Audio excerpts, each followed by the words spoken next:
Welcome, everybody. Happy Hanukkah. I'm Rabbi Daniel Berg, Beth Synagogue, where we are right now. A number of you are here with us in person. A number of you are joining us on Facebook Live. We're delighted to be with you. I wanted to share with you that the New York Times, in a devastating expose, reported yesterday a severe cream cheese shortage in New York City. You may have read about this. Here's the Times crack reporting. Zabar's is running low. Tompkins Square Bagels is down to 6. Pick-a-Bagel is only a few days supply left. All over New York City, bagel makers say a schmear shortage is threatening one of the most treasured local delicacies, a fresh bagel with cream cheese. This is bad. This is very bad, said Pedro Aguilar. I'm just reading the Times here. A manager, this isn't The Onion, a manager at the Pick-a-Bagel chain, which has several Manhattan locations. On Friday afternoon, Mr. Aguilar said that he had only enough cream cheese to last until Monday. Scott Goldshine, the general manager at Zabar's, estimated on Friday he had enough to last 10 days. You can see where I'm going with this. The question all of us are asking is, where will a miracle occur? Can a few days be stretched into a week? Can 10 days become 20 or even 30? Can these essential frontline workers continue to lather their schmear on countless bagels to the delight of millions of New Yorkers? Well, today at Beth we're faced with a different sort of Hanukkah dilemma. As we gather for a storied tradition here at Beth first ever Latke Hamantash debate, we have 3 thought leaders, public intellectuals, including one who, having abandoned his friends and his synagogue here in Baltimore, joins us from the University of Chicago, where all of this began 75 years ago. But without further ado, it's my great honor to introduce our moderator for this auspicious occasion, this important debate, and that is WYPR's and Maryland Curiosity Bureau podcast host, Aaron Henkin. Give him a warm welcome, please.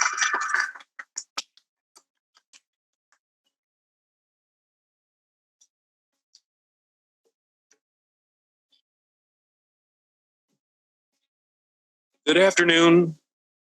It is my pleasure to serve as moderator of today's debate and to lend to this occasion the gravitas it deserves, for we are about to write together the next chapter of an intellectual tradition that is now, as you heard, 75 years in the making. Legend has it, those many years ago on the south side of Chicago, at the University of Chicago, my alma mater, in fact, where fun goes to die,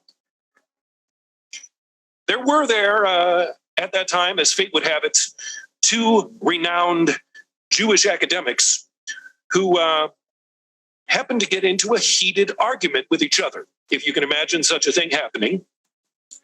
And the subject of that debate was a deceptively simple question: which is better, Latkes or Hamantashen? According to legend, this debate took place on a street corner and became louder and more animated as our 2 partisans dug in on their respective sides. And a crowd gathered around them, and it's said that this debate went on for hours, many hours.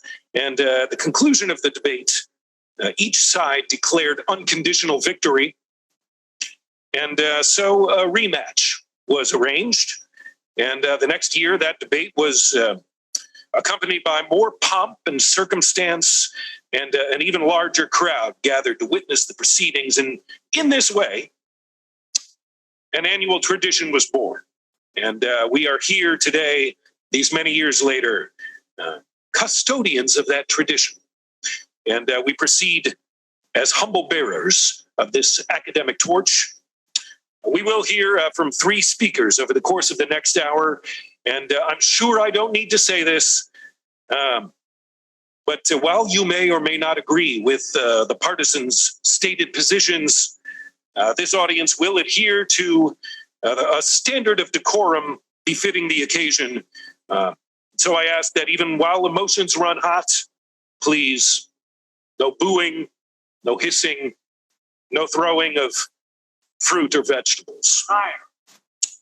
It is time now to welcome our first debater of the afternoon. Clara Salzburg served as New York City prosecutor for 9 years, the last 2 of those years as supervising attorney. She says her formal title was Deputy Chief Annoying Progressive standing in the back of the room with her hand raised, Esquire. During this time, Clara also gave birth to 3 children and served as the unpaid catch-all employee at a New York synagogue where her husband was the rabbi. Ms. Salzburg asserts that she once fried latkes for 300 community members while simultaneously breastfeeding and convincing a large donor of the merits of judicial term limits. She says she remains emotionally stable and carries no repressed rage whatsoever. Please welcome Clara Salzburg.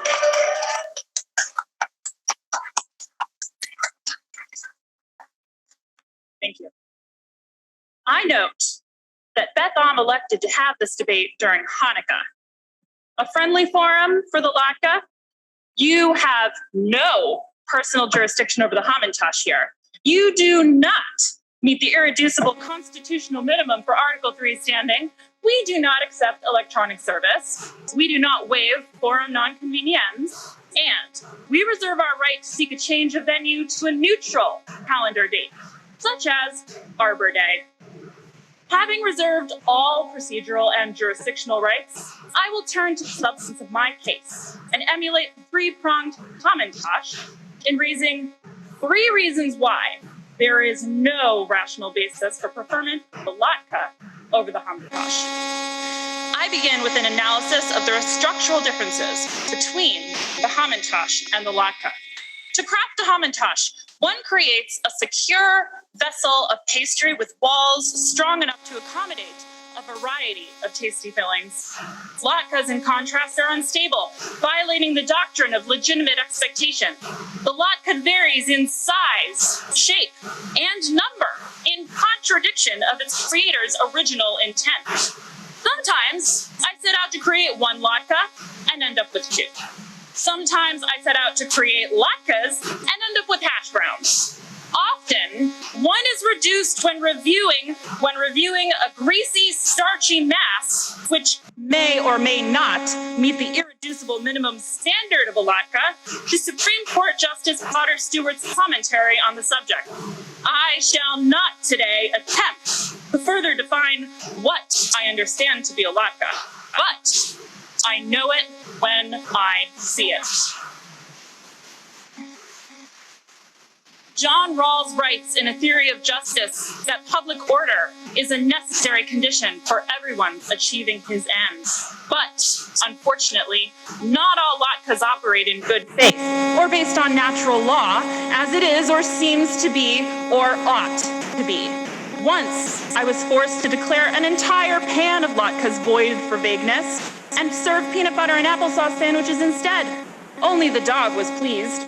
Even under the best of circumstances, a latke pan suffers from stray wisps of potato and onion that have broken their social contract with their spud compatriots. Deadbeats who, without regard for the rule of law or binding agents, aimlessly wander, scorch and smoke, leaving behind a hostile work environment for substance. Thomas Jefferson tells us that we sit at a table of laws, not men, and should avoid the eccentric impulses, whimsical capricious, designing life. When one places a tray of 3-pronged Hamantash into the oven, one can foresee to a degree that is reasonable under the circumstances that the Hamantashen will remain triangles.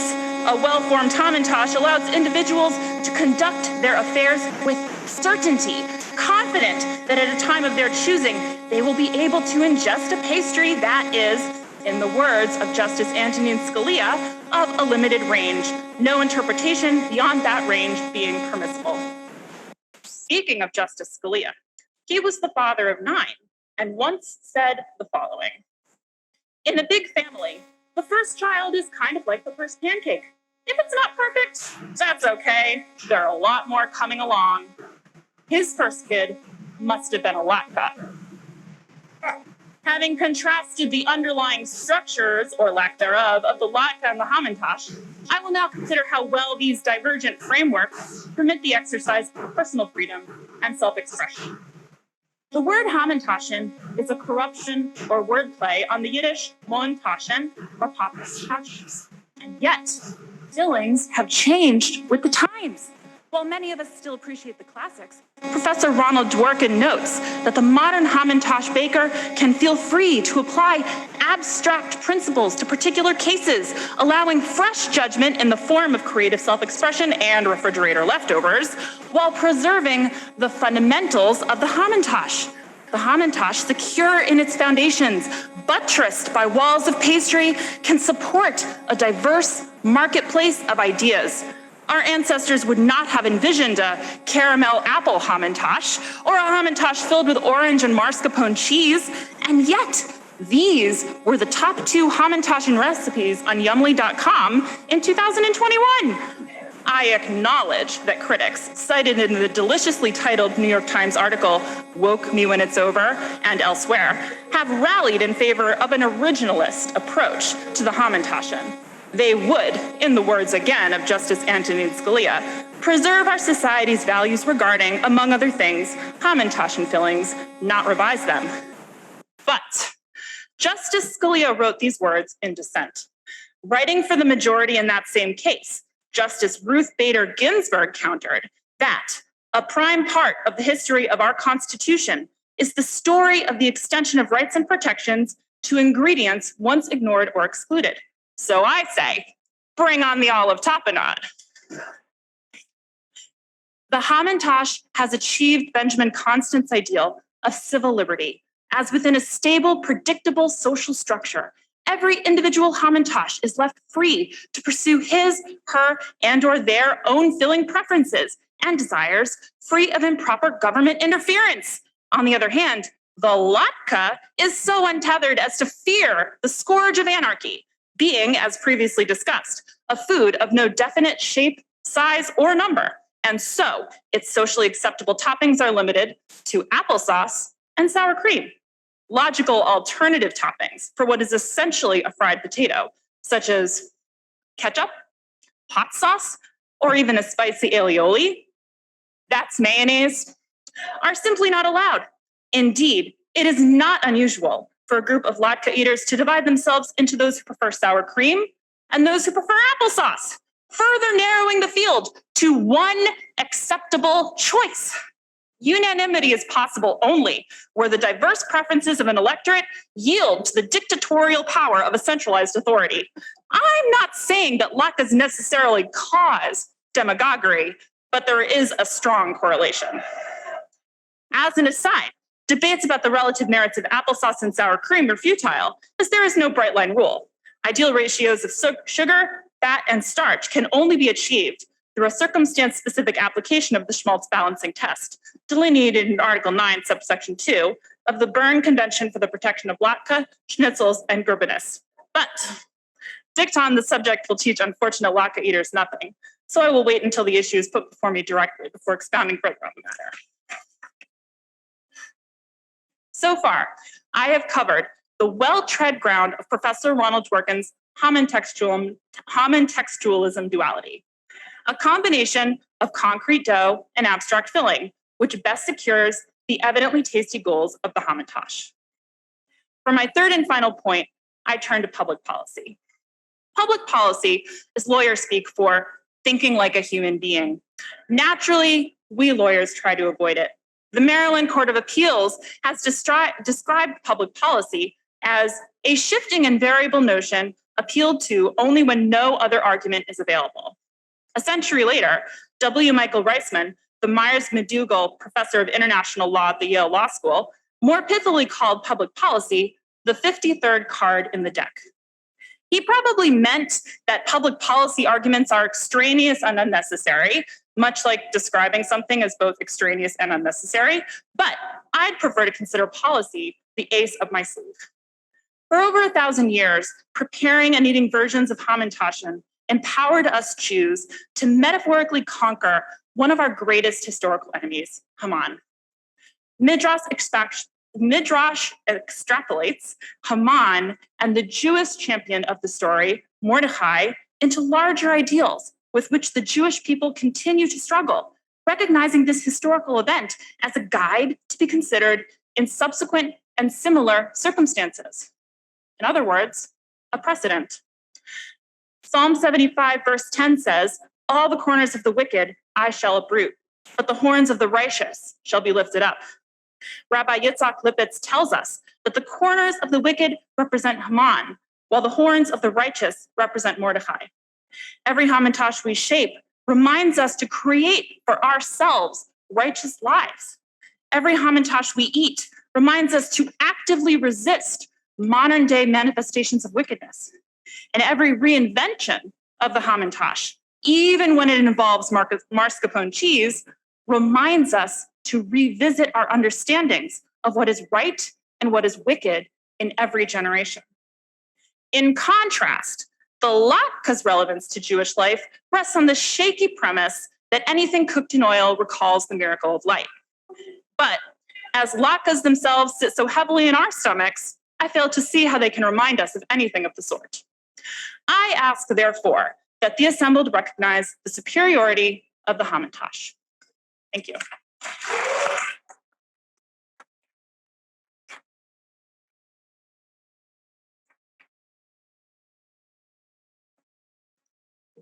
Thank you for that spirited argument, an argument focusing on structural integrity issues, adaptability, and political theory.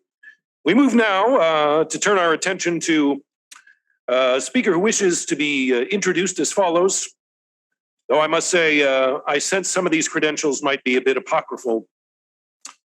Kenneth Benjamin Deep Fryer Moss is the Kartoffel-Pregler historian at the University of Chicago, where he teaches Jewish culinary civilization from soup to nuts.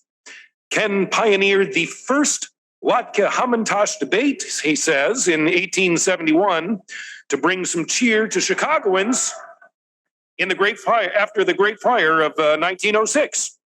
He proudly served, according to his introduction, in the Trump administration as cynical Jewish henchman money guy number 7, and is now working on a novel about a suave, sexy, and darkly dangerous Jewish history professor who is also an unstoppable Mossad agent by night. Please welcome, via Zoom, Kenneth Benjamin Deep Fryer Moss. Thank you. 75 years have elapsed since this debate was first joined. But for all the tremendous learning that has gone into various efforts to demonstrate the superiority of the Latke to the Hamantash, or ridiculously enough, the opposite, we have made not one iota of progress. Yet again, we are gathered here to take up this debate, this unresolved and painful debate, which every year threatens to destroy the otherwise perfect unity that characterizes contemporary Jewish life. Why this lack of progress when every other problem in Jewish life has been solved to everyone's satisfaction, even the most intractable?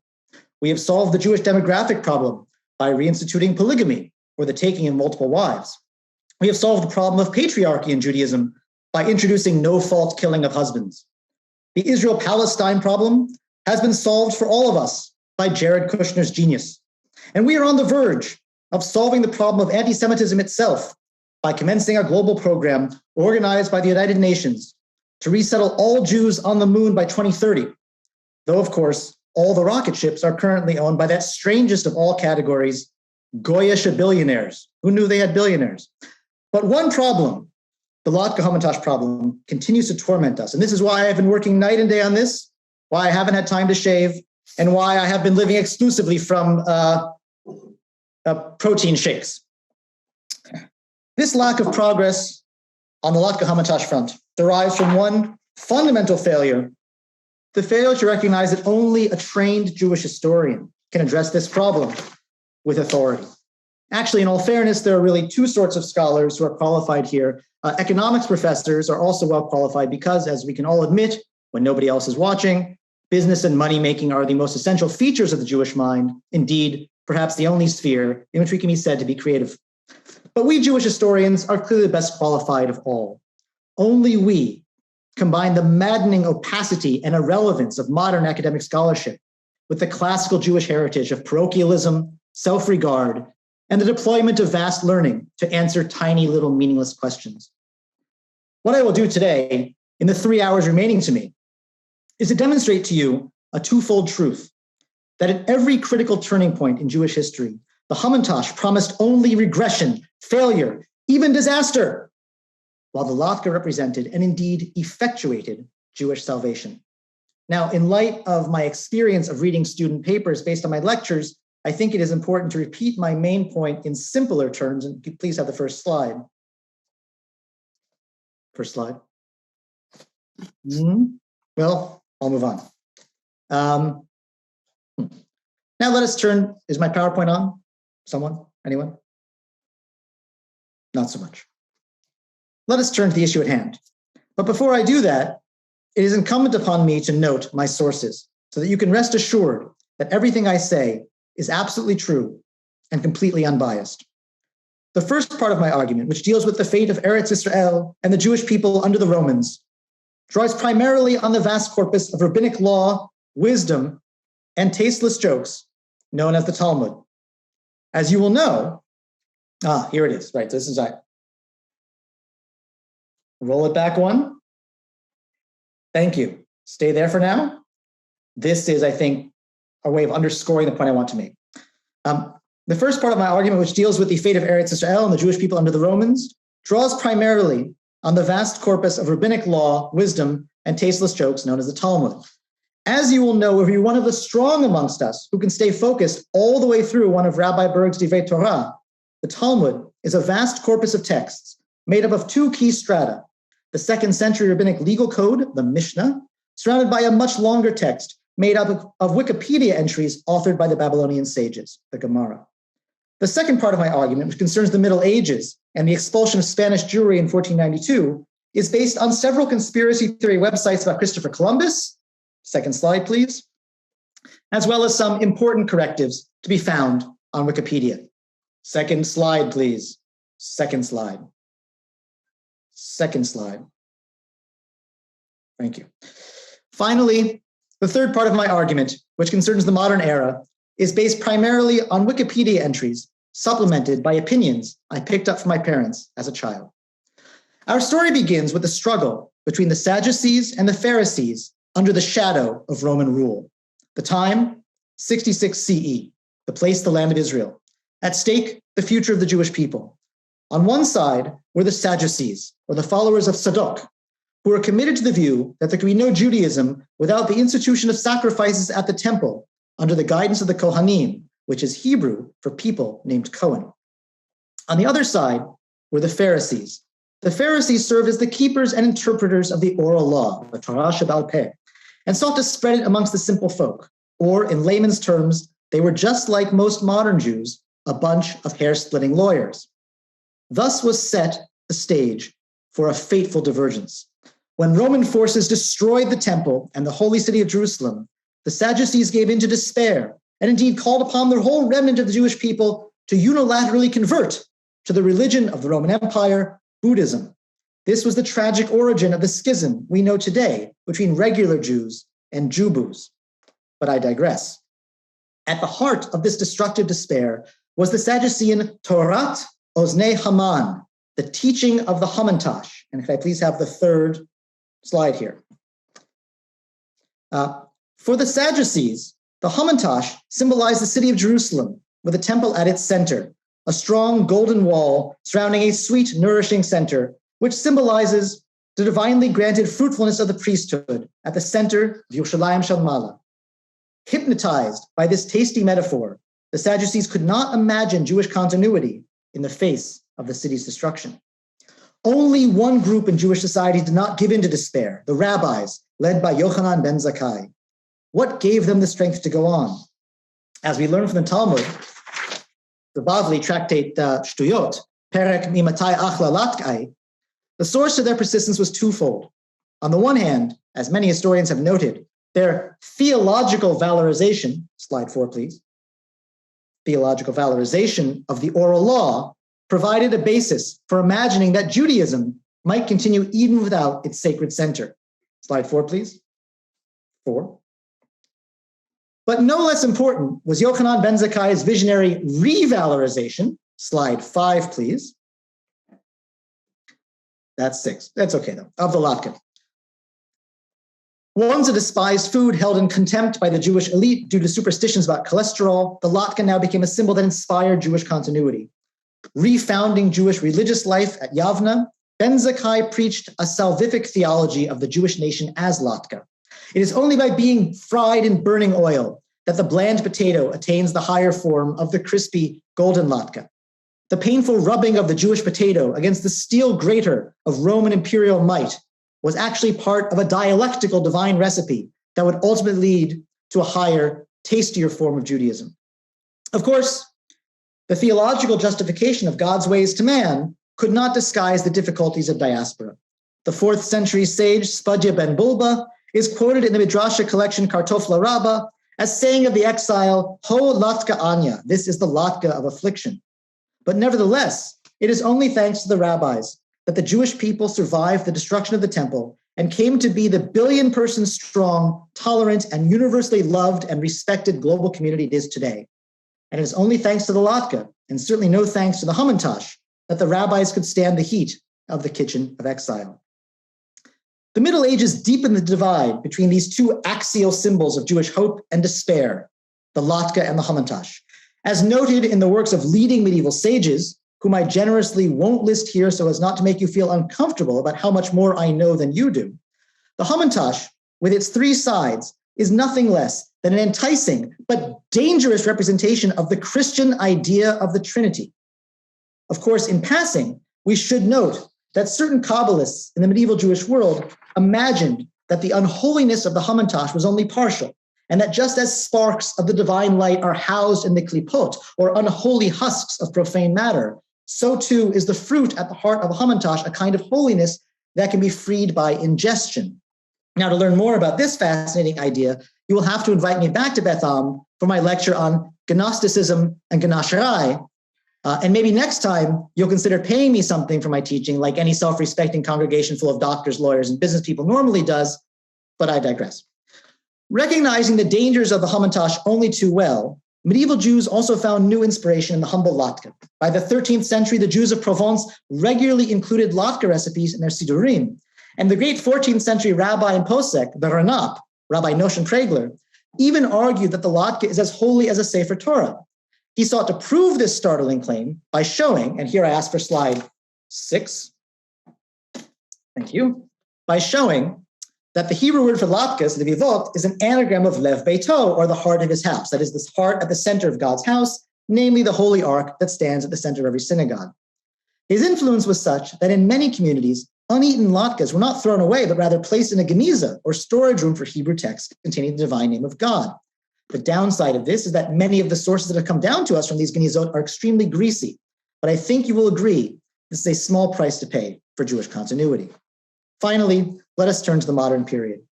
In the modern era, the Hamantash was the very symbol of Jewish assimilationism, whereas the latke stood at the very conceptual and symbolic core of the movement that sought to free Jews from the travails of exile, Zionism. The 19th century saw the rapid assimilation of Jews in Western Europe. New elites called for ever more total assimilation and argued that Jews would bring the light of Jewish ethics to the Gentile nations only by fully integrating into them. The Hamantash became their chosen symbol, a confection that combines cookie and fruit, and that can only exist through their combination. Just as fresh jam in the center of the Hamantash cannot be transformed back into fresh fruit, so does it not make sense, they thought, to imagine a Jewish restoration to their ancient land. Instead, Jews must integrate into Gentile societies and render them fruitful with the sweet poppy seeds or apricot jelly of their wisdom. By 1900, it was clear that this vision of integration was bankrupt. And in some ways, the revolt against this debased condition began with a critique of the 19th century integrationists' faith in the Hamantash ideal. Next slide, please. You are no doubt familiar with the famous comment by Theodor Herzl, "Wenn Sie wollen, ist es kein Traum." If you will, it is no dream. but only specialists are aware of his earlier comment confided to his diary in 1895, "Wollen Sie Freiheit oder ein Kuchen mit Pflaumen?"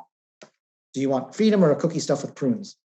Zionists instead took their inspiration from the latke. It was brown, like sun-bronzed pioneers resettling Israel, and it could be cooked in olive oil, representing our roots in the ancient Near East. Thus it was that the humble latke gave hope in exile. Of course, there are growing numbers of historians who are seeking to complicate or even overturn this story. Many historians now argue that the whole focus on the Latke Hamantash dyad has suppressed other voices and possibilities in Jewish history. Radical feminist scholars, like my know-it-all wife Anne, have embraced lekach, the tasty yet neglected East European Jewish honey cake, as a way to move our narrative from the male-dominated public sphere to the space of the home and the importance of women's labor. Historians of Sephardic and Mizrahi Jewry, seeking to overturn Eurocentrism in Jewish history and to teach their Ashkenazi counterparts to make those weird Middle Eastern chet sounds, are turning our attention to such staple foods as malawach, sabiach, and chug. And in Israel today, the debate in many ways has moved on. In the newspaper Haaretz, Israel's 28 remaining leftists are attacking both the latke and the hamantash as European settler colonial foods, even if fried in olive oil, which is appropriation anyway. In response, in 2018, Israel's Netanyahu, Adelson, Kushner, Pinochet government passed the Jewish National Cuisine Law, which formally declares both the latke and the hamantash official foods of the Jewish nation.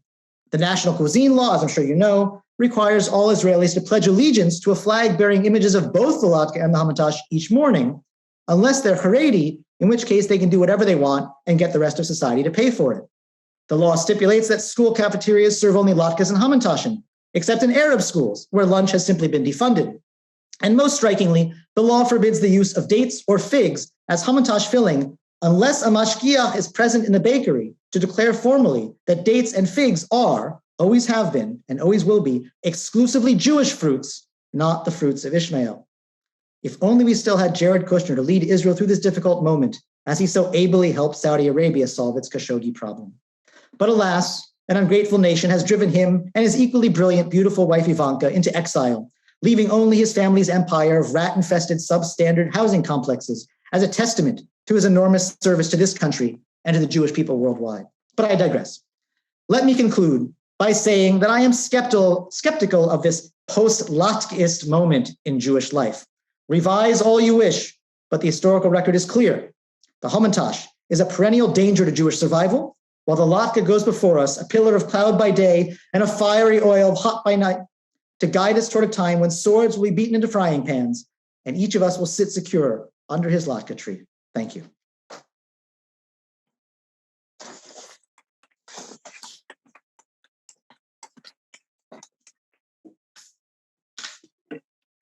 Thank you, Kenneth Benjamin Moss, for that fiery, epic, James Joycean stream of consciousness defense of the latke, complete with the flawless slide presentation.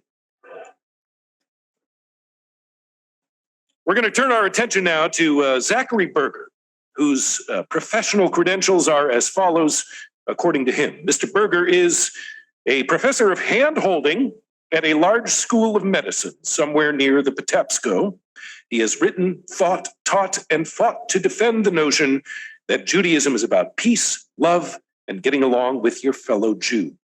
For fellow human beings, he says, that's a tougher topic, and Mr. Berger has graduate students working around the clock to settle that tricky question.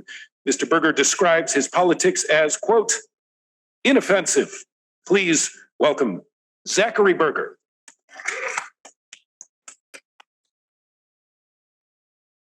Thank you. I have a short 50-slide presentation that's going to be called up any minute now. But as they say in Yiddish, before I begin speaking, I'd like to say a few words. First of all, I come not to praise my predecessors in this argument, but to bury them. Second, I'd like to mention a few characteristics of their learned speech. You might know that the prayer par excellence of the Hanukkah season is in your Siddur, Al Hanisim. It's characterized not just by the symmetry of its prose or the ahistoricity of its composition, but its notable length. This is characteristic of many texts composed by our sages of blessed memory. When they didn't have an argument, they tended to go on and on. I don't know how that's relevant to my predecessor's arguments. I'm just putting that out there just to say it, just like I do a lot of things. Anyway, my few words are going to be interdisciplinary. That's me, meaning excreting in multiple places. So can I have the first introductory slide, please? I'm going to introduce this. So just to this is about the proper pastry position, and I come to bring a voice of reason and compromise to this fiery and fruit sticky debate. There you have my various titles. It is Erev Zeis Hanukkah, the day before the last day of Hanukkah, which means you only have to hear the Maccabees for one more day. Thank Jeebus. And I just want to remind you all, there's 20 more shopping days till Christmas. Happy holiday season, everyone. So next slide, please.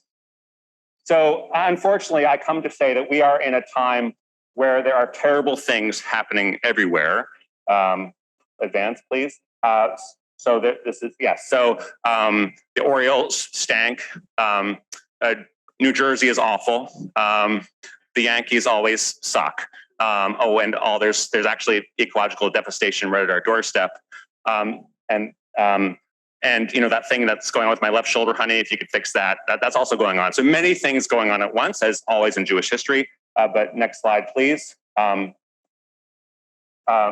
have to look the truth in the face, right? Because if you look the truth in the pancreas, that's kind of illegal in many states and kind of gross. And I say that as a medical professional. So sometimes when it comes to looking the truth in the face, you're looking in the nose, which is actually two nostrils, but there's actually more of the face than just those two nostrils. I hope you see where I'm getting at with the clarity of my argument. So I want to point out one terrible tragedy that the Jewish people is facing right now. Next slide, please. And I'm going to use my scientific expertise to display a exact scientific correlation and tell you what it means for us today. And the scientific correlation goes to show us that there is a terrible epidemic of pastry polarization in the land. Next slide. Yes, so there is a direct correlation, which I found on the internet, between corn syrup consumption and labor committees. And this is a direct empirical scientific STEM evidence, just like your children are learning at school, right? So this is real. This is STEM. This isn't like literature or history or whatever. This is real STEM stuff, okay? There's a number here. There are numbers on this graph, okay? I'm just pointing this out, okay? Your children can get parnassa with this stuff, right, in the future, okay? Anyway, so this goes to show, next slide, please, that we are really dealing with pastry polarization as a plague in our people, right? And this is not just so I can spit at you in COVID times, from many feet away. It's also to talk about how we can reach a spirit of compromise, how we can move past the debates between Democrats and Republicans, between Orioles and Ravens, between Israelis and Palestinians, between people who suck and people who suck less, and just try to bring us all together in a spirit of comedy. Comedy. I never know what that word means. I have to look it up, maybe later. Next slide, please. So this is Hebrew. It's kind of like Yiddish, but less fun. It's kind of like Arabic, but it's less squiggly. It's kind of like Spanish, but you're not paying anyone under the table to speak it in your home. So this is a verse from, it's a book with its narrative punchiness and its dramatic storyline. It's almost as almost as good as TikTok. I refer, of course, to the book of Exodus. And this, I'm going to explicate this verse. Explicate means explain, Ken. I know you're listening. I won't bother explaining to you because I probably don't have standing to be up here at all, right? Anyway, so the Jews are in the desert, right? And they're figuring out what to make for dinner. Asher diber Hashem Shabbaton Shabbos Kodesh. That means, of course, Shabbaton, right? Ends with the Hebrew diminutive tone, which means little, like dubon, teddy bear. Yehudon. I'm not going to translate it, but it was used in the Knesset, so that must mean the word is okay, right? So Shabbaton means a little holiday. This verse obviously refers to Hanukkah, right? This is the first explicit mentioning of Hanukkah in the 5 books of Moses. And then we go on to the highlighted part, right, where God tells the Jewish people what they can make. And even in the Bible, we see there was dramatic and violent conflict about what to eat and what to make for dinner, right? Just like in your homes. You know, if you had STEM, you could like make a poll or whatever and do poll everywhere and you could ask your family, but no, you're like stuck in your literary worlds and you're like thinking about what to say, what to think, whatever. So God, right, wants to like take a poll of the Jewish people, but actually God realizes that there's a virtue in compromise. And God says, you like how I'm avoiding the God pronouns? I'm so progressive, right? As asher tofu eifu, right? If you like tofu, eat tofu. Actually, no, that's not what it says. It means if you like baked things, bake it, right? If you like cooked things, cook them, right? So God is saying, you know, and then God also goes and saying, if you don't make a decision now, we're going to be here all day until the morning, right? That's exactly what this verse says. So I think this is actually a clear indication in the Torah text, in the Torah true text, right? Torah learning. I'm just citing the Maccabees. They say talk about Torah learning in their Hanukkah song, which is kind of like talking about the NBA in the Odyssey. Like it's just as anachronistic. I love the Maccabees. Can you tell? I mean, so anyway, this is the first proof I'm bringing. Next slide, please. Anyway, this is a meme. I learned that from my kids, what memes are. Anyway, togetherness is important, right? And we want to bring together all peoples in peace. Judaism is all about peace, except if you're Amalek or Palestinian. So I'm here to talk about compromise and how can we bring compromise to this arena of conflict. Next slide, please. The solution is not in the heavens. It's not over the sea. It is in your frying pan if you choose to see it, and it is available at 7 Mile. What is the solution I'm talking about? Well, you know, it's a pocket full of grated potato, right? It reminds us of tapuach adama, right, which is the Hebrew for potato, right? And it's also referring to the word tash, which means in Hebrew weaken, just like we want to weaken genocidal maniacs, right?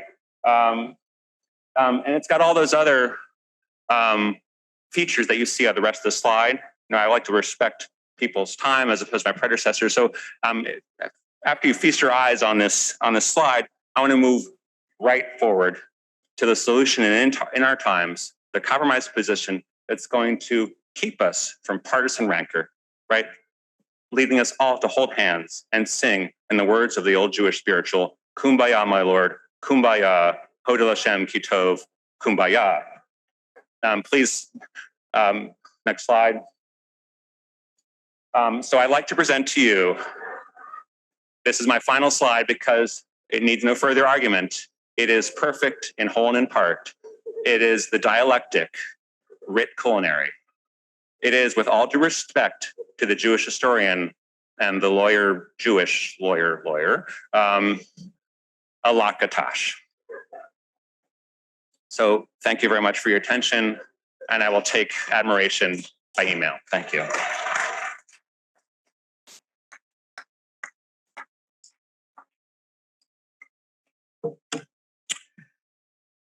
Thank you, Mr. Berger, for that holistic, science-based appeal for compromise and togetherness. And that brings us to the conclusion of today's debate. I will leave you with these words from the French essayist Joseph Joubert. He said, "It is better to debate a question without settling it than to settle a question without debating it." We've proven today that we can agree to disagree as brothers and sisters, with love in our hearts for one another. And I, for one, will walk out these doors today with a restored faith in the democratic institution of open debate and if I'm being honest, also a healthy appetite for both latkes and Hamantash. I'm humbled by the passion of our debaters today. It's been an honor serving as their moderator. Please, one more round of applause for all three of our esteemed participants. And with that, I'll turn things over to Rabbi Berg.